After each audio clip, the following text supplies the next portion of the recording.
परमात्मा को अनेक मजहबों को अपनी अपनी तरह से बखान किया गया है और अपनी अपनी तरह से उसको वर्णन किया गया है।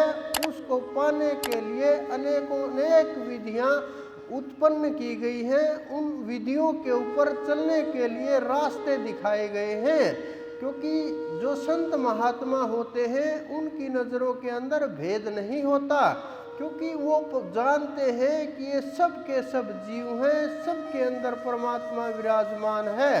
क्योंकि वो परमात्मा कभी ये नहीं देखता कि ये जीव कौन से धर्म का है, किस मजहब का है, उसकी नज़र में, क्योंकि वो पैदा सबको बराबर करता है। उसी प्रकार से संतों की नज़रें भी समान होती हैं। जो जिस मार्ग से चलना चाहता है, जो जिस मार्ग से प्रयास कर रहा है, वो उसी मार्ग से उसको पहुंचाने के लिए रास्ता खोल देते हैं। क्योंकि जिस प्रकार से आपने देखा होगा धोबी को कि किसी भी धर्म का कपड़ा आए, किसी भी मजहब का कपड़ा आए, रोगी का आए, चाहे किसी के ज़्यादा गंदे कपड़े आए, किसी डॉक्टर के आए, उसको कोई फर्क नहीं पड़ता, क्योंकि उसको तो उबाल करके वो उनको मैल निकाल देना होता है, पवित्र कर देने होते हैं, साफ सफाई कर देनी होती है। उसी प्रकार से संतों को इन वस्तुओं से, इन सांसारिक मतों से, सांसारिक मजहबों से फर्क नहीं पड़ता, उनकी नज़रों में भेद नहीं होता। तो जो भी उनके पास पहुँचते हैं, कपड़ा कितना भी मैला हो, आत्मा के ऊपर कितना ही परत दर परत मैल चढ़ गया हो, वो उसी प्रकार से किसी न किसी विधि के द्वारा, तरीके के द्वारा उनको साफ करते रहते हैं, उन आत्माओं को पवित्र करते रहते हैं और उस परमात्मा के मार्ग के ऊपर चलाते रहते हैं। जो उनके मार्ग के ऊपर चलते हैं वो उस पूर्ण पुरुष परमेश्वर तक पहुंच जाते हैं। कुछ लोग उसको साकार रूप में मानते हैं, कुछ लोग निराकार रूप में मानते हैं, कुछ लोग देव रूप में मानते हैं, कुछ लोग अवतार रूप में मानते हैं, कुछ अनेक पीर पैगंबर गिरिपुरी अनेक रूपों में उस परमात्मा को मानते रहते हैं। सबके सब धर्मों के अंदर, सबके सब पंथों के अंदर, सबके सब मजहबों के अंदर एक ही उसका वर्णन किया गया है, लेकिन सांसारिक विचार बुद्धि के कारण से, विवेक बुद्धि पूर्ण न होने के कारण से हम उसको समझ नहीं पाते और फंसते चले जाते हैं। क्योंकि जहाँ जो संत पहुँचे, जहाँ जो सिद्ध पहुँचे, जहाँ जिसने जितनी मेहनत की, जहाँ जिसने चढ़ाई की, उसने उतना ही वर्णन कर दिए, किसी भी पंथ के हो चाहे, क्योंकि जिसकी जितनी चढ़ाई होती है उसका उतना ही वर्णन हो पाता है। वो अपनी बुद्धि विवेक ज्ञान के अनुसार पुस्तकों में वर्णन करता रहता है, लेकिन पुस्तकों से परमात्मा प्राप्त नहीं होता।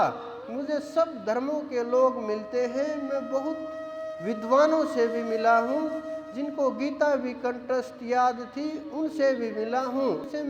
प्रश्न किया, क्या आपको गीता पूरी तरह से याद हो गई? उन्होंने कहा जी बिल्कुल, आप एक श्लोक बोलिए, मैं पेज नंबर के साथ बता देता हूँ। कितने विद्वान होंगे वो लोग जिनको इस प्रकार से कंठस्थ याद हो गया सब कुछ। मैंने कहा क्या आपने जिसने गीता बोली उसको प्राप्त कर लिया? उन्होंने कहा नहीं। मैंने कहा ध्यान किया? वो तो नहीं हो पाया। मैंने कहा आपने प्राप्त किया, उस रास्ते के ऊपर चले? उन्होंने कहा मेरा तो बस यही रास्ता है, सुबह से शाम तक हर रोज एक अध्याय का पाठ करता रहता हूँ। मैंने कहा इससे कल्याण नहीं होगा, बिल्कुल भी नहीं हो सकता। आप चाहे हर रोज अध्याय का पाठ कीजिए, ये हो सकता आप विद्वान हो जाए, आपकी समझ बुद्धि बढ़ जाए, लेकिन परमात्मा के सुमरण के बिना वहाँ तक नहीं पहुँचा जा सकता। इसी प्रकार से मुझे कुरानों के पाठ करने वाले भी मिले, उन्होंने कहा एक बिल्कुल कलमे याद है, मुझे हदीस याद है, सब कुछ याद है, कंठस्थ कर लिया। जब हम बच्चे थे तभी से जा रहे थे, मदरसों के अंदर तभी सीख गए थे, जो बोलोगे वही सुना देंगे। मैंने कहा क्या आपने उस परमपिता को याद करने का कोई तरीका तलाश किया? क्या आपने वहाँ पर पहुँचने की कोशिश की? क्या आपने उस दिव्य नूर की झलक देखी? क्या आपने उस दिव्य नूर को पाया? क्या आपने उसको का दीदार किया? उन्होंने कहा नहीं, ये तो नहीं हो पाया। इसी प्रकार से ग्रंथ साहिब के पाठी को लीजिए, आप पूरी उम्र पाठ करते रहते हैं, पाठ करते रहते हैं, बोलते रहते, एक उठेगा दूसरा शुरू हो जाएगा, दूसरा उठेगा तीसरा शुरू हो जाएगा, और लेकिन आप देखिए क्या वहाँ परमात्मा प्राप्त हो गए? क्या उनको परमपिता के दर्शन हो गए? क्या वो उस सच्चे बादशाह तक पहुँच पाए? ये रास्ता नहीं है, ये बुद्धि के लिए, ज्ञान के लिए, विवेक के लिए ठीक है, सीमित है, लेकिन उस परमात्मा के लिए अगर आप लाखों पुस्तकें भी पढ़ ले, चारों वेदों को पढ़ ले, सब धर्म ग्रंथों को याद कर ले, हर रोज पाठ करते रहें, उससे ज़्यादा श्रेष्ठ अगर आप बैठ करके अगर 10 मिनट भी उसका सुमरण करेंगे तो वो श्रेष्ठ रहेगा। क्योंकि नाम के बिना, उसका गुणगान के बिना, उसकी प्राप्ति के बिना, उसके ध्यान के बिना, उसके सुमरण के बिना उस परमपिता परमेश्वर तक पहुंचना लगभग असंभव होता है। क्योंकि बिना रास्ते के मंजिल कितनी भी पास हो पहुंचा नहीं जा सकता। सागर को आप ऐसे ही पार नहीं कर सकते। अगर आप सागर को तैर कर पार करने की कोशिश करोगे तो डूब जाओगे। किसी जानवर का प्रयास करोगे बैठ करके गधे घोड़े के ऊपर तो डूब जाओगे, नहीं पार हो पाओगे, वो भी चला जाएगा, आप भी चले जाओगे। लेकिन अगर आप जहाज के अंदर बैठ करके चढ़ करके, ना कोई ताकत लगेगी, ना कुछ भाग दौड़ करनी पड़ेगी और सागर पार हो जाएगा।